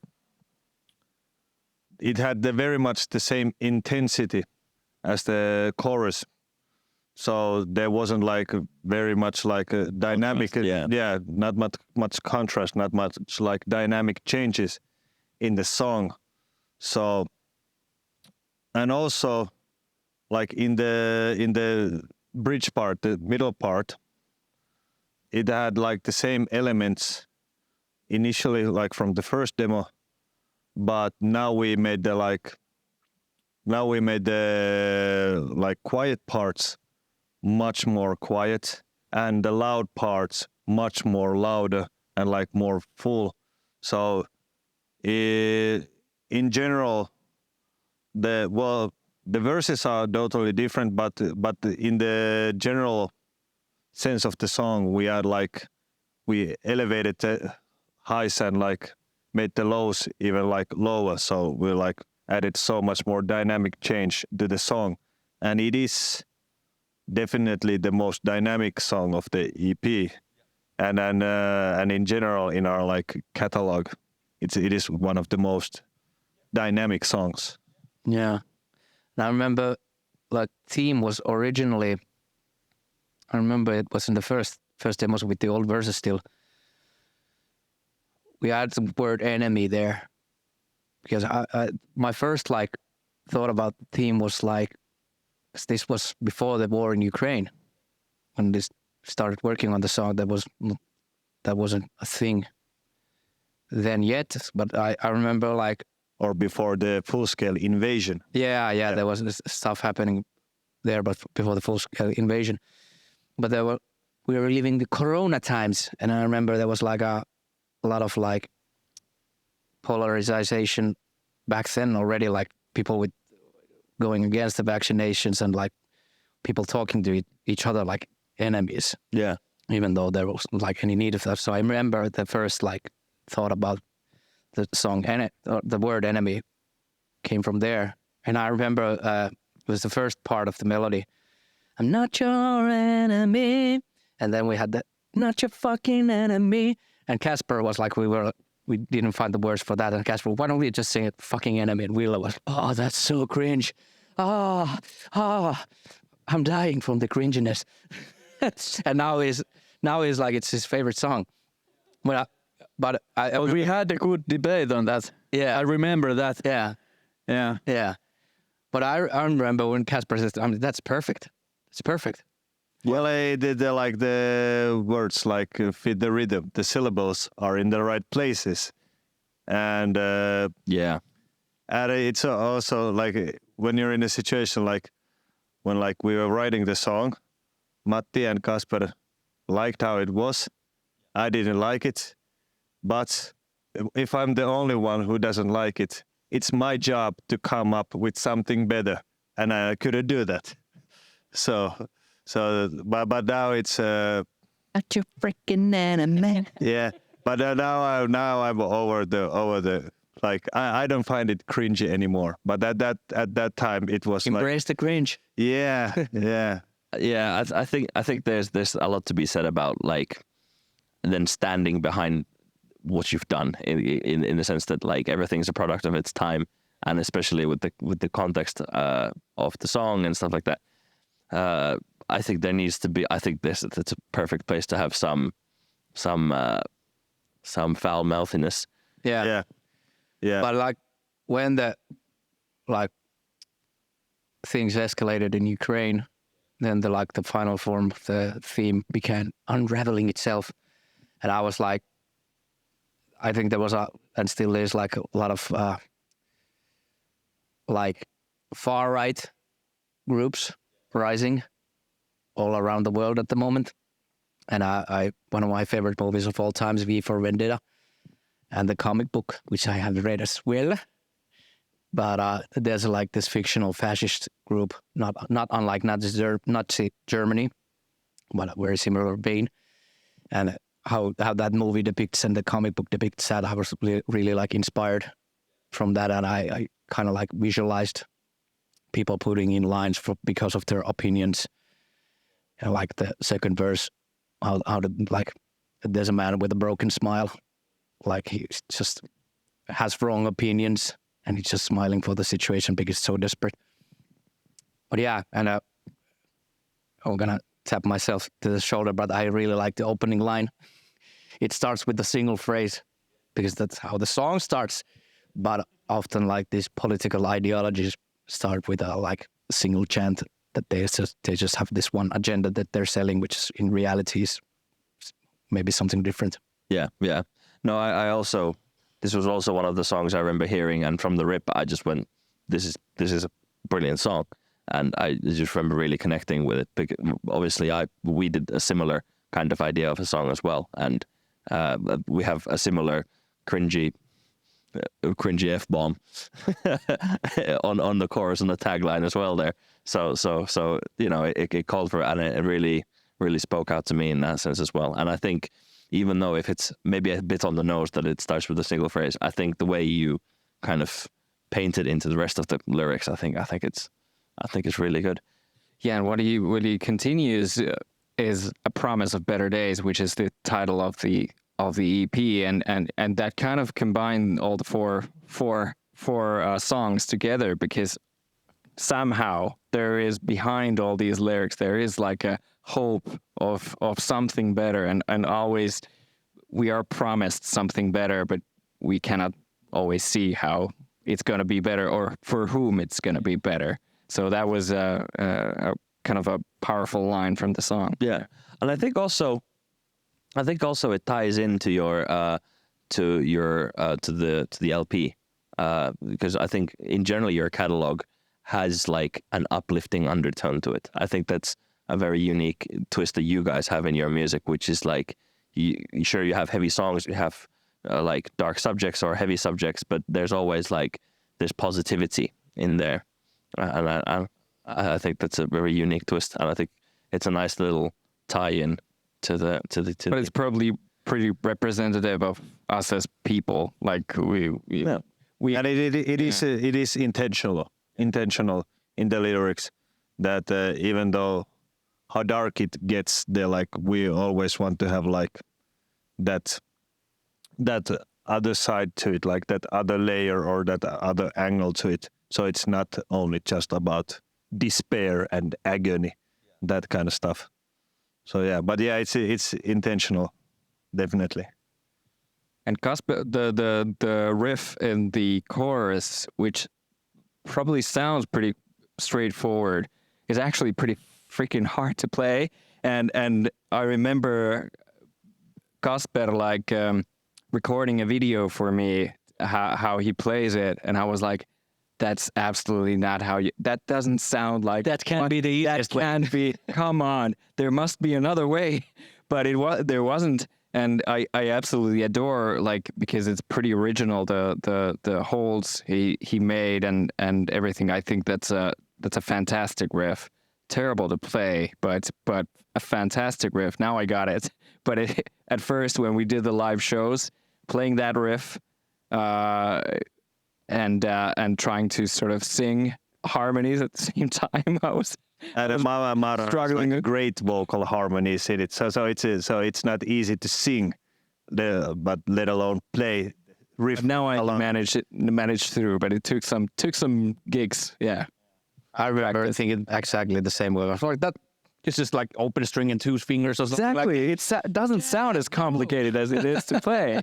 Yeah, it's super weird. use your whole hand.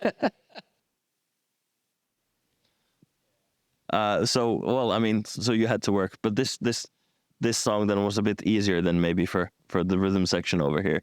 There's maybe No, not. I don't actually think so. As Really? at least when playing live, I feel like when you hear it from radio, Spotify, whatever, it doesn't sound that slow for tempo.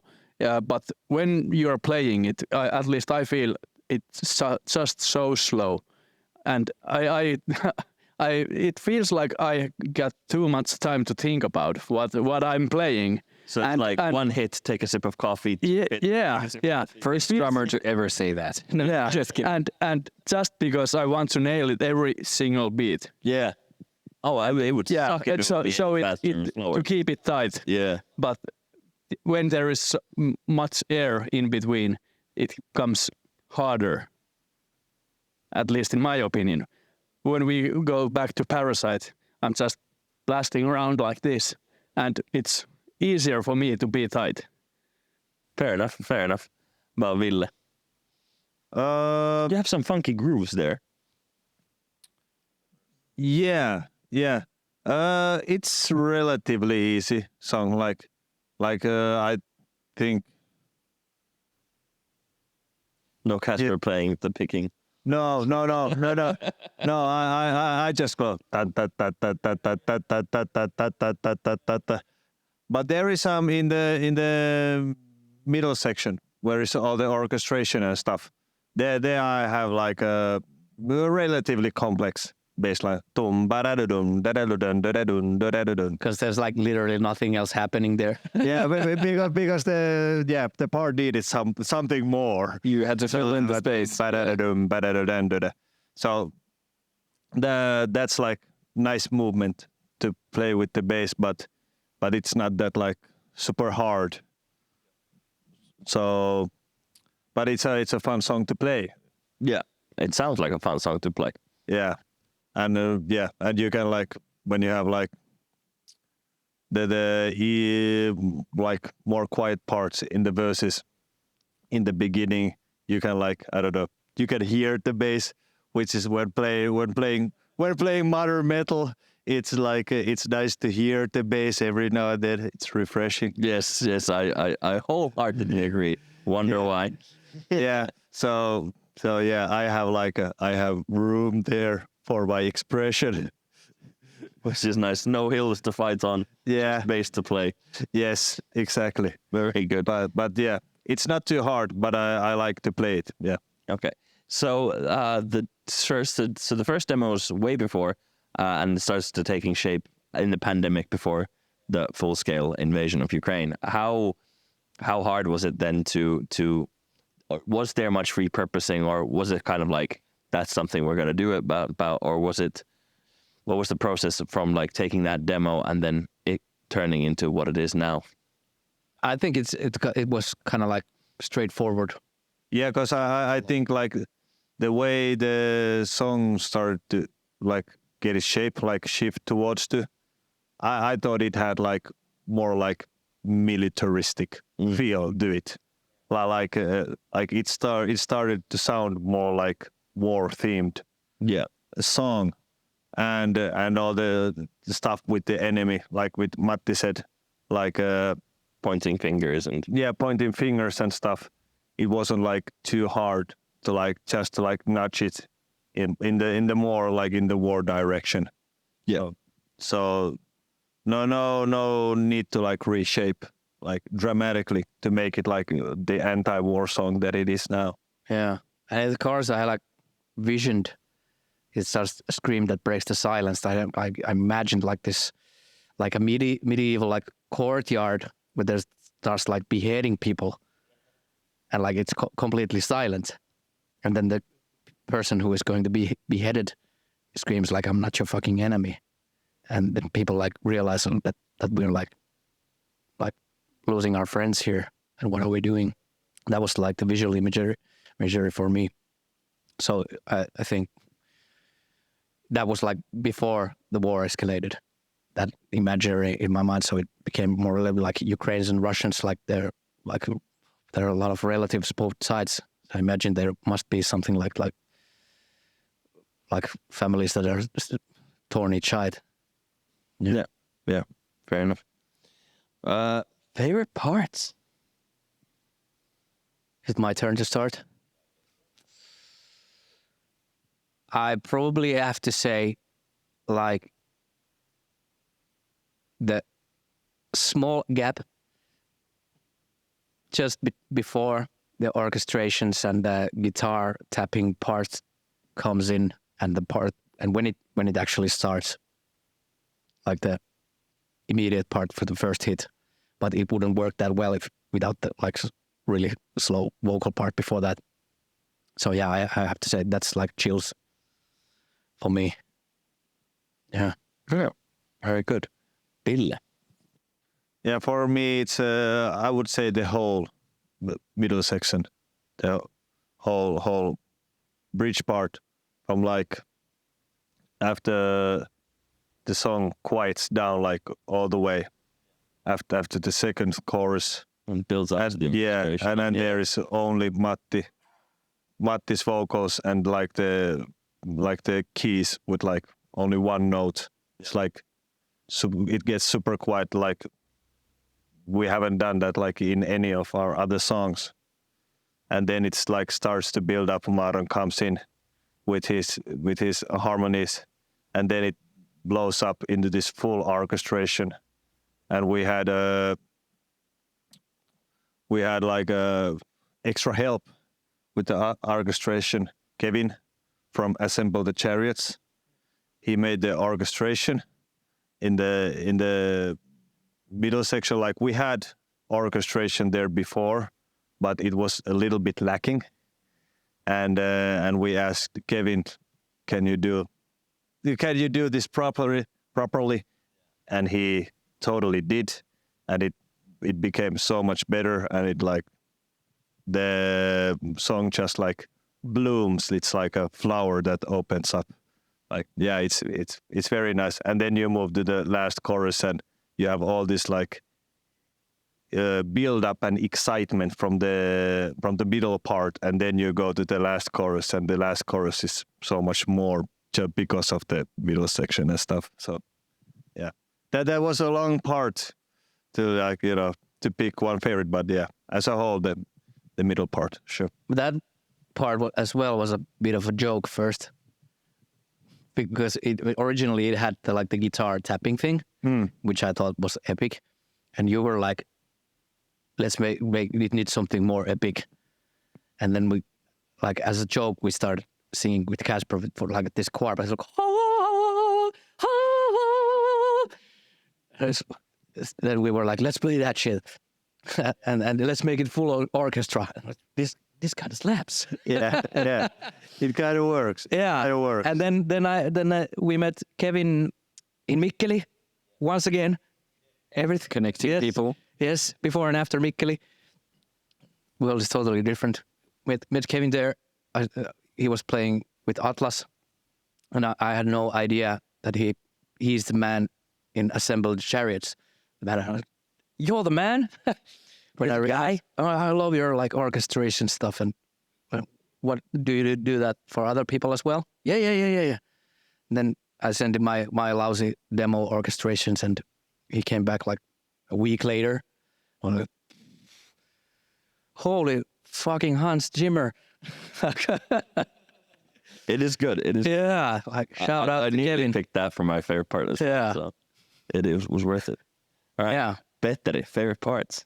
It's very lame to have all the same favorite parts with Ville, but Get her. it's just because the ring goes this way. So you Yeah. still Ville's. Yeah, Yes. yeah, yeah. But the orchestrations are they're the salt of this whole song, and how from the very quiet part it keeps kind of rising until the very end, until the last chorus and the very end. And I maybe I could pick one part, just little part in between there when we before we come to the last chorus, after Maron's nice guitar work, there's this bit where there is just marching drums and kick drum. And then we once again count in, I'm not your fucking enemy. Then to the last chorus. That's at least in live shows, it punches like hell. Yeah, that's about it. Wow. Well, my favorite part is very similar to Matti's favorite part because,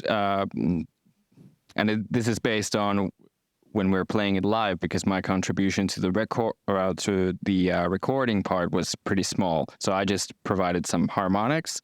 But in this like this really quiet middle section where Matti is his vocals are pretty naked out there, very vulnerable, which is pretty like a powerful moment in the song. I sent him like a version of what I could do in that moment, and it was super Disney. So it was like, yeah, it was really sweet, soft, and really high up there. And I was like, he's gonna shoot this down immediately. And he said, yeah, this works. This works really well. It's great. And now when we really hit that in the live shows, I think it's really like a super nice, like a singer, like a heartfelt moment. Yeah. Because it really feels like our voices are connecting. And when we are playing it live, I have added this guitar solo to the middle section that we play live, and that's obviously a high point for me in the song. Yeah. So that section I is. had that in Kokkola already when I saw you guys. I think Sure, yeah. Yeah. But I obviously I really respect Kasper's vision, so I had to ask him, is it okay if I do this? And obviously, yeah. And graceful man as he is, he obviously declined, and I just did it anyway. No, just kidding. No, he obviously said yes, and of course. And you didn't have to fill any forms. No, I didn't, he did with because his I'm the solo. guitarist. Yeah. I have six It's strings. great So that it works differently. So yeah. Yeah, but that middle section, I think it's a beautiful arrangement. Yeah. Yeah. I think Ville wrote the lyrics for the middle part. Yeah, the quiet part. Yeah, I remember because we were upstairs recording something, and we sent you downstairs. We did lyrics. We need lyrics. Go. Part. Go. so. Riffs is upstairs with Matti's bedroom, and lyrics are downstairs. Yeah. Well, this is different house. But Yeah, I don't live in that house anymore. Fair enough. Yeah, but I think those lyrics become great, and I remember the moment in the vocal booth. I had like chills. I got into the moment and like them. Maybe you can hear it from the voice, like the fragile moment. Yeah, for sure you can hear. Yeah. Yeah, for me, I was also thinking about the middle section. I had a feeling it might come up here, and bit of a cop out that I'm going to say the chorus again. But specifically, it's that there's a little anvil sample with the snare. That Yeah, that goes. yeah, that goes on but the you whole wanted song. to have that. Yeah. I had to have that. Yeah. You had to have that. For me, it was like an instant tie-in for whatever reason, like Red Alert. Yeah, The old. We listened to a lot of Red Alert. Yeah. Well, did you? And in the, Else March. yeah, and in the demo versions of the song where we had the march already, it is actually from Hell March. Yeah. We used to. It is- We had to change it. Yeah, we had to change it, but fair enough. Yeah. But it was difficult to replace it because It was so good. it was so good. Like Yeah. it was really hard to find similar level of quality samples of marching. Like that was absolutely the best sounding. But Yeah, and I have never like sent that much mix notes to the mixer of the song about a March sample. yeah. And I think Not quite. I think it ended up like I did like 8 plugins. Then I sent that to Ramit, use this. The drum needs to be specific, Wake. Yeah, fair enough. I'm glad you did because it sounds killer. Yeah, it's a great march. It's a great march. It's a great march. But maybe that's the reason why I immediately went to that. Yeah. But that's it. Yeah, but I think there's another cool like production moment for me, at least. In the second verse, there's a like key change in the second verse, which is not like a common thing to do, but that's like 100% rip off from Queen's "Show Must Go On." They do that after the first chorus. They go, is it one or two? Just one step. Yeah, I think it's a half step up in Queen's "Show Must Go On," and I always love the tension that it brings, like just like little creepiness or something. And I think it like does the same thing. And it helps the song kind of move forward, you know? Yeah, it's like a sense of progression, and in the lyrics as well. Like it's like the first verse, it starts with a single phrase, and in the second verse, we're already in the putting people in the lines. So there's a lot of like the tension rises. Yeah. And then we come back down again.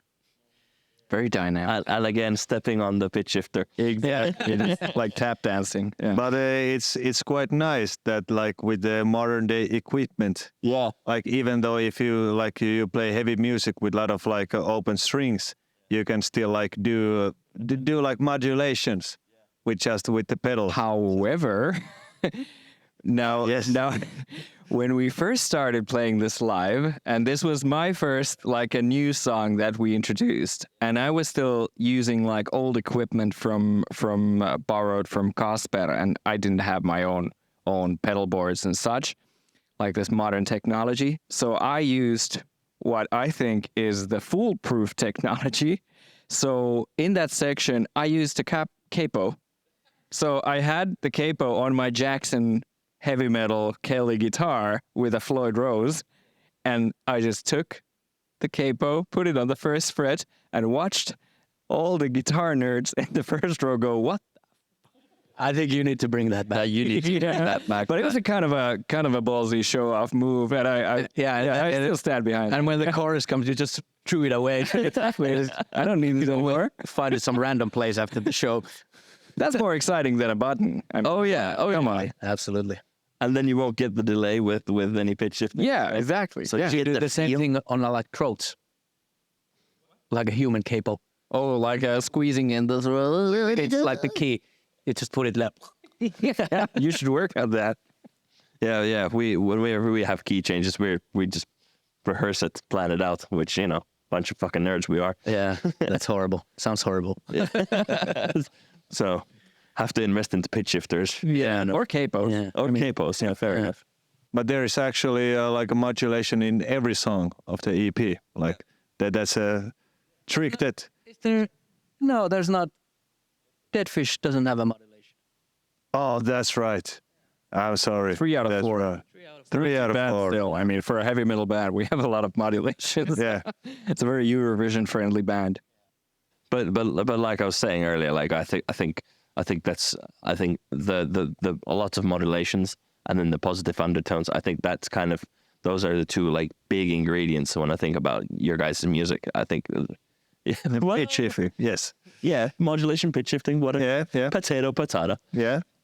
But I think those are like, I think those really kind of jump out to me. Those are like, I think that's also because this EP leans a lot into it. It really feels like a continuation of your music, and I think it flows really nicely from the back of the LP. Thank you. Thank you. All right. Other stuff about Enemy, mixing and mastering then. So recorded at home. At home, yeah. And then sent off to us. We mixed. You did some of the mixing. We were talking about samples on Enemy. Yeah, I kind of like premix a lot. Like in 3 out of 4 songs, like Parasite was the only song that I sent like truly raw vocals. All the other songs were like pre-mixed vocals. Not because I wanted them a certain way, because I had like so messed up like DAW projects that it was a mess to find them. So I just asked Frammy, is it okay if I send you this premix? Because I had to like save up some like CPU and like render stuff. So then you have to dig stuff, and then you had to done some editing afterwards and like that, which it was actually a happy accident with Saturday Night, because then Rami asked if he could get the choruses like raw. Then I had to dig them up somewhere, and then I sent him the old versions where there's this like this one note that goes different. Which part is it? I don't even remember. Is it the second? It's the chorus. Yeah, second chorus maybe, Yeah. where it goes up. This is my season. Yeah, exactly that. Yeah. Yes. It's this is my. Yeah, that was like unintentional. That's good. That's Yeah. When I heard Rami's mix it, I was like, wow, that works. No need to correct that. But yeah, Rami Nykänen mixed all the songs and did a magnificent job. Yeah, absolutely brilliant. Yeah, and such a nice guy to work with, and fast and efficient. Yeah, so who did the mastering then? Rami. Rami as well. Yeah. So Double trouble. Yeah. And like we mentioned, the Hans Zimmer himself, Kevin Apostol from assembled the chariots, and Atlas made the orchestration for Enemy, and did a magnificent job. yeah, Yeah. the sound quality, the mix quality, and all that is spot on. It is really spot on. Yeah, we're very happy with it. Yeah, definitely. It was, yeah, like I said, it was like a very smooth process. And like when the first mixes came out, we didn't have to go much back and forth, just like little tweaks, and it was like ready. So no need to fight with the mixer and tried to find, is there someone else that could do it? And Yeah. no, Yeah, it was nice and easy. Okay, so last question from me, at least. Just thinking about it, this was a 4-song EP, but how come then there's the circles in the artwork for the singles, and then there's 6 on the EP? Missed opportunity. What happened there? What happened there? Well, Yeah. Oh, there's a story behind what this. happened? When the physical EP comes, there's 2 hidden songs. yes, because it went like my friend Kalle Lehto, Our friend. my friend. No, He owns him. our friend Kalle Lehto made all the cover art, and Kalle is very handy with Photoshop. And Kalle is like usually like he finds some like new cool thing to do with Photoshop, and he likes to do just like play around with it. And I sent a message to Kalle that we did a cover for the new single, and then he sent us like this ball thing, because it was something that he just like recently learned to do, and he was playing around with it. And we were like, okay, that works. And at first, Enemy was the first song to come out, and then the first version of the cover art, it was a little bit too prog metal for us, so we made it like some suggestions how to make it like a little more gritty and more dirty, and then it turned out great. And then we, because we had like the ball thing going on, we're like, yeah, sure, like let's run with it. And then the second and the third song, like Even the Dead Fish Can Swim Upstream and Saturday Night, they continued with the same theme, just like they used the same ball thing, but just made it more fitting for the song. But then came time for the EP cover, and we were like thinking that we don't want just another ball cover, no more balls. So we were thinking like maybe like having like all 4 balls or whatever, like in the cover. But Kalle wasn't like really feeling it. He was like, no, it doesn't work. And like I don't know like how to make it work. And then he made like this one suggestion that is very close to the EP cover that is now. And we were like, yeah, that's cool.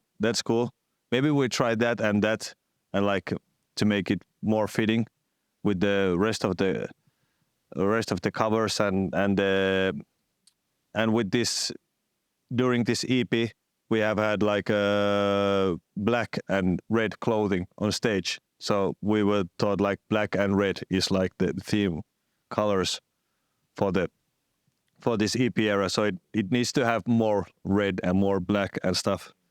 And then we had that version of the cover that became like the last one. And we were like, maybe we would have like go back and forth, maybe time or two to make it more, to make more sense of it.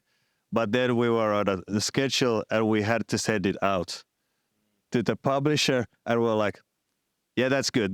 Yeah, let's go. We ran out of time. Yeah, we ran out of time, and we were like, yeah, it's good. Let's go with that. But now it has, you're right. It has 6 balls. It the cover. So we need to make up the 2 balls in some way. Like, do you know, like big bands, when they want to rehearse for a tour, they do like a show with a secret identity name. Yeah, Can we do someday a show when we're titled 4 Balls? we could. Well, then you can't release this part then. Yeah. Well, yeah. You blew it. But we will be. Yeah. But there is some mystical band appears that is 6 balls or something else. Yeah. But yeah, that's the story behind the cover art. Fair enough. So now do we roll out the outro? Yes, let's do outro. All right. Well, so thank you for everyone. Well, thank you for you guys for sitting in and taking the time out of your day, doing this on your own channel. Very gracious of you. Thank you for interviewing and like hosting and Of course. Really nice questions, Ian. It's been a very good chat. Thank you for people listening in and watching in. And go catch A Week Again live and go stream the shit out of the new EP. Very good. Yes. See you at the shows.